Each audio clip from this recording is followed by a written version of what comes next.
شروع کرتی ہوں اللہ کے نام سے جو بڑا مہربان نہایت رحم کرنے والا ہے۔ اکثر غیر مسلمانوں کی طرف سے یہ دعویٰ کیا جاتا ہے کہ ختنہ ہر مسلمان لڑکے کی سزا ہے۔ مسلمانوں کا کہنا ہے کہ یہ پیغمبر ابراہیم کی سنت ہے جو کہ انہیں ایک آزمائش کے طور پر ملی۔ اس کے برعکس عیسائیوں کی کتابوں میں لکھا ہے کہ حضرت ابراہیم علیہ السلام کا ختنہ ان کی بیوی نے سزا کے طور پر کیا۔ آج کی ویڈیو میں اسی اہم اسلام کے واجب رکن کے بارے میں بات کریں گے۔ ناظرین گرامی، آئیے سب سے پہلے تو اس بارے میں بات کرتے ہیں کہ ختنہ کی ابتدا کیسے ہوئی۔ یہودیوں اور پادریوں نے یہ واقعہ گھڑ رکھا ہے، بلکہ اکثر مسلمان بھی اس من گھڑت اور گمراہ کن واقعے پر یقین رکھتے ہیں کہ حضرت ابراہیم علیہ السلام کی ایک بیوی دوسری بیوی سے حسد رکھتی تھی، جس کی وجہ سے حسد کرنے والی بیوی نے دوسری بیوی کے ناک کان میں چھید کر دیا، جس کی وجہ سے لڑکیوں میں ناک کان میں سوراخ کروا کر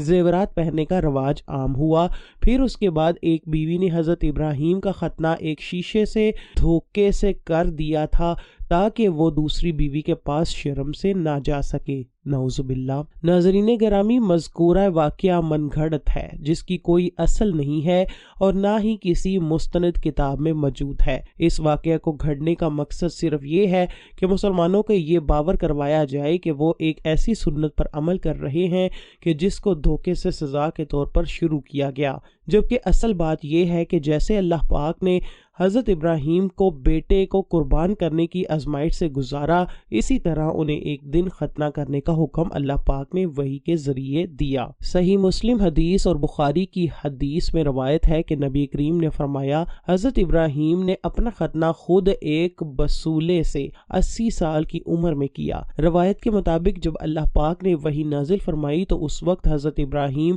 ایک کھلے میدان میں موجود تھے۔ چونکہ حضرت ابراہیم کے بارے میں یہ مشہور ہے کہ آپ اللہ کے حکم کی تعمیل میں بہت جلدی کرتے تھے، اس لیے جب آپ کو حکم ہوا تو اسی وقت حضرت ابراہیم تیز دھار آلہ ڈھونڈنے لگے جو کہ ان کو نہ ملا۔ کافی ڈھونڈنے کے بعد ایک ٹوٹا ہوا شیشہ ملا تو آپ نے اسی سے خود اپنا ختنہ کر کے اللہ پاک کے حکم کی تعمیل فرمائی۔ بعض منکرین نے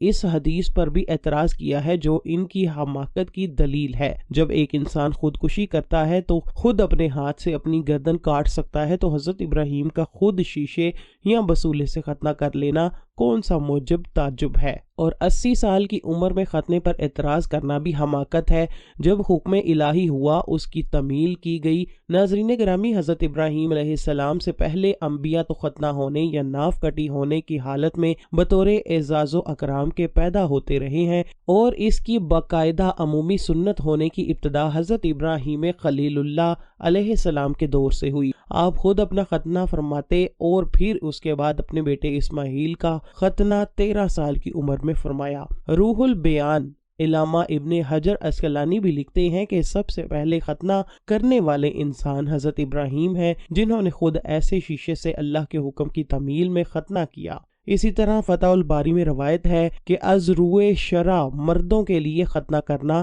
سنت موقدہ ہے۔ سب سے پہلے حضرت ابراہیم علیہ السلام نے اپنی ختنہ خود اپنے ہاتھوں سے کی، اور عربوں میں بھی یہ سنت ابراہیمی رائج رہی تاکہ رسول اللہ صلی اللہ علیہ وسلم کی بعثت ہوئی تو آپ صلی اللہ علیہ وسلم نے بھی اس سنت پر انہیں برقرار رکھا اور اسی مذہبی شعار میں شامل فرمایا۔ مسلمان مذہب کے احکامات کی تعمیل کرتے ہوئے صدیوں سے بچوں کے ختنے کرتے چلے آ رہے ہیں، لیکن مغرب صدیوں تک اس کا انکار کرنے کے بعد اب بالآخر جدید سائنس کی تحقیقات سامنے آنے پر ختنوں کی اہمیت ماننے پر مجبور ہو گیا ہے۔ طویل ترین تحقیقات مکمل ہونے کے بعد اچانک مغربی سائنسدانوں کو ختنوں کی اہمیت کا اس قدر احساس ہوا ہے کہ امریکہ کے صفحے اول کے ادارہ برائے صحت نے دسمبر میں جاری کردہ ہدایات کے مسودے میں ہر لڑکے کے لیے ختنے لازمی قرار دینے کی تجویز دے دی ہے۔ اس ادارے کا کہنا ہے کہ ختنے بچوں کو پیشاب کی نالی کے انفیکشن،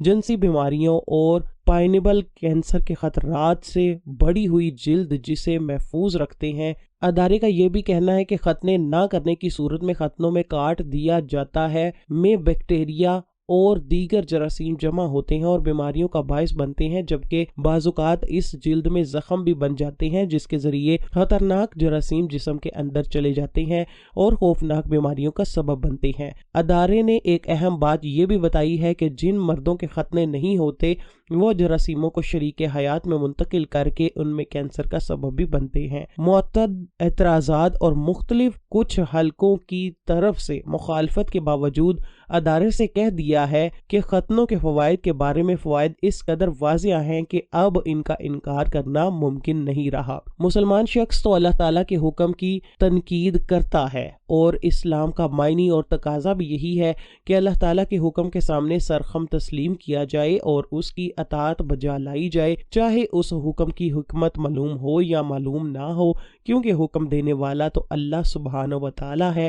جو کہ خالق اور علم و خبیر ہے۔ اسی اللہ نے انسان کو پیدا فرمایا ہے اور وہ جانتا ہے کہ ان کے لیے کون سی اشیاء بہتر ہے اور اس میں ان کی مصلحت اور بہتری ہے، اور ختنہ کرنا بھی انہی شرعی احکام میں سے ہے جنہیں اس کی اطاعت و فرمانبرداری کرتے ہوئے اور اللہ تعالیٰ کی محبت رکھتے ہوئے اور اس کی جانب سے اجر و ثواب چاہتے ہوئے بجا لانا چاہیے، اور وہ اس کا یقین رکھتا ہے کہ اللہ تعالیٰ نے اسے جو بھی حکم دیا ہے اس میں کوئی نہ کوئی حکمت اور بندے کی اس میں کوئی نہ کوئی مصلحت ضرور ہوگی، چاہے بندہ کو اس کا علم ہو یا وہ اس سے مخفی